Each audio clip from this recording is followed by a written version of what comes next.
بسم اللہ الرحمن الرحیم۔ میدان محشر ملک شام کی زمین پر قائم ہوگا۔ اسی دن زمین اتنی ہموار اور صاف ستھری ہوگی کہ اس میدان کا ایک کنارہ دوسرے کنارے سے صاف دکھائی دے گا۔ اس دن زمین تانبے کی ہوگی اور سورج زمین سے صرف 1 میل کی دوری پر ہوگا۔ اس دن 50,000 برس کا ایک دن ہوگا۔ اس دن دھوپ کی تپش سے خدا کی پناہ سروں میں بھیجے کھولتے ہوں گے۔ پیاس کی شدت کا یہ عالم ہوگا کہ زبانیں سوکھ کر کانٹا ہو جائیں گی اور کئی وہ ہوں گے جن کی زبانیں باہر نکل آئیں گی۔ اس کثرت سے پسینہ نکلے گا کہ کسی کے ٹخنوں تک، کسی کے گھٹنوں تک، کسی کی کمر تک اور کوئی پسینے میں ڈبکیاں لگاتا ہوگا۔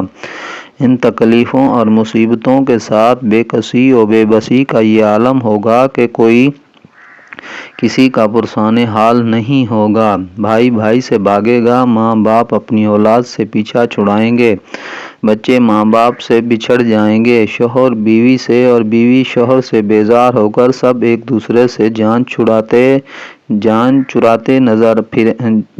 چراتے پھریں گے۔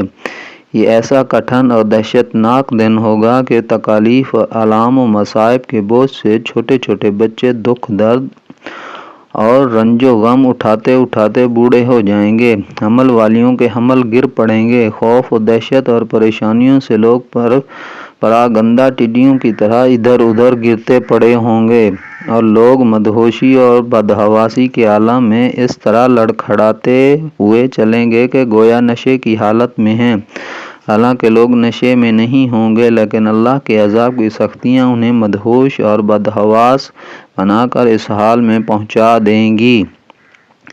قیامت کے دن ہر ایک آدمی کی زندگی بھر کا نامہ اعمال اس کے ہاتھ میں دیا جائے گا۔ نیکوں کے داہنے